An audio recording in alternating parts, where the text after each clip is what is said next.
The Joe Rogan Experience. This happens all the time. There's like something happens in the news. For the political candidates running for president, it's who can get their tweet out the fastest on the issue. We saw this recently with the situation in Syria with the Kurds, and who can get the tweet out the fastest. People are asking me like, hey, what do you have to say? What do you have to say? And like, I'm trying to understand the situation first. I'm actually trying to understand what happened and why we are in the situation that we're in. Once I do that, I'll let you know what I think.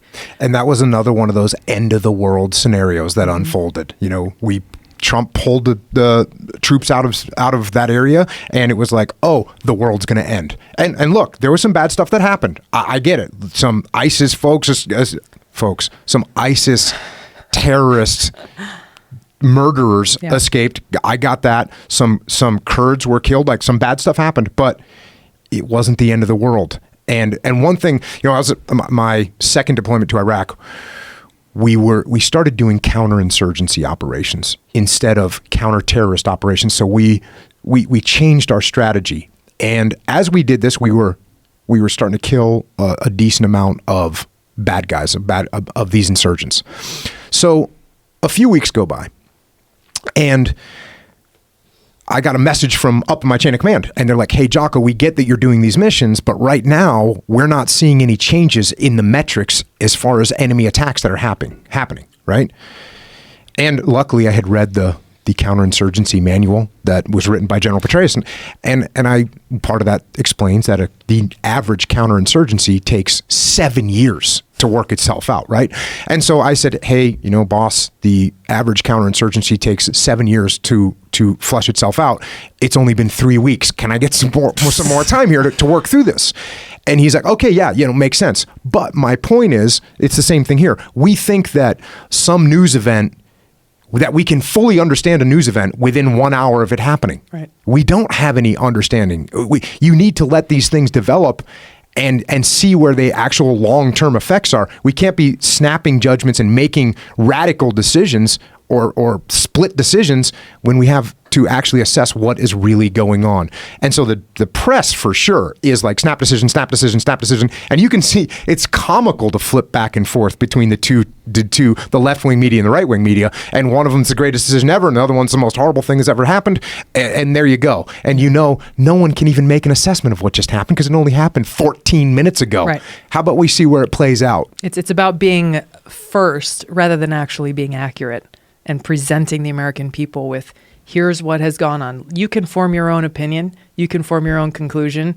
But here's the course of events that took place, A, B, C, D, and E. And that's exactly what we're missing in most of the time. Well, I think it's what we were talking about earlier. I think we're poisoned by this desire to have our information fed to us very quickly, and the fact that there's so much information coming at us. We don't have enough time to sit back and read a manual on how long it takes counterinsurgency efforts to be to reach fruition.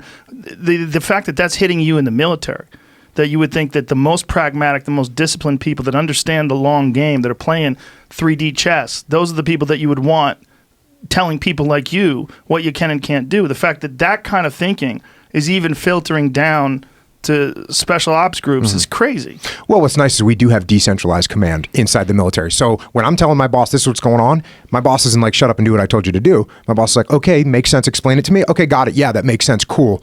Move forward. That's a very positive thing in the military. Everyone thinks that the military is this rigid, structured way where you just obey the chain of command and you don't veer from that at all. But if my boss tells me to do something that doesn't make any sense, I'm going to say, hey, boss, this actually is a bad plan. We should do it a different way. And if I have a good boss, my boss says, oh, okay, I didn't see that angle. And that's another thing that, you know, when Tulsi's talking about how politicians, we come up with a plan and then we start executing the plan.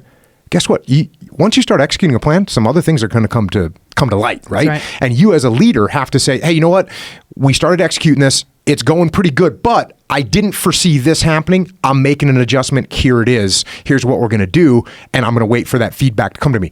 The problem is people are so insecure or / their ego is so big that I'm just going to stick with the same plan no matter, everyone else is dumb. No, you just need to see it through. It's like, no, actually we need to make some changes. Because they are afraid of saying, hey, my initial assessment might have been inaccurate or wrong. Yep. And I think that also just points to the bigger point for the political leadership, the civilian leadership that sets the policy that the military executes, is so often lacks that foresight and that planning of actually looking, okay, if we pursue course of action A, we call it here will be the second, third, fourth order of effects, right? Here's how, the enemy or the opponent is likely to react, or here's how other actors are likely to react to our action.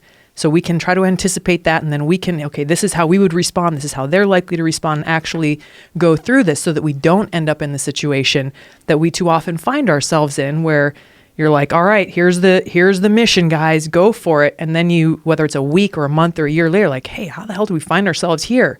It's like you failed as leaders, the leaders of our country, failed to ask those questions about, what happens next?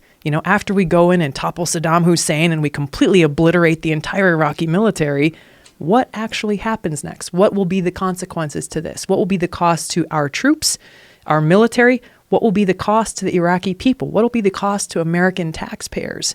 Do we know what the objective is? Is it achievable? What's our end state and exit strategy?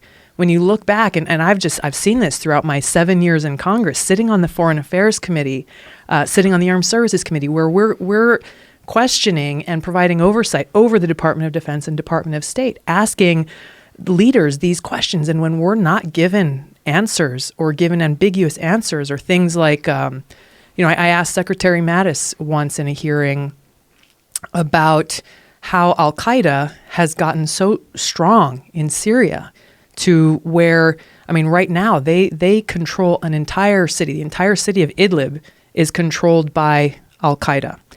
And I asked him at that time, I said, well, why aren't we going after Al-Qaeda in Syria in a very serious and concerted way? And his answer was, well, it's complicated. It's complicated.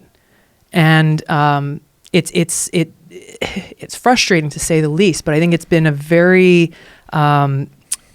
it's been a very clear window into the lack of foresight and good judgment, and just the ability to look at these challenges and situations with that basic understanding in a non-emotional way, and understand what's the objective cost and consequences before we launch this action.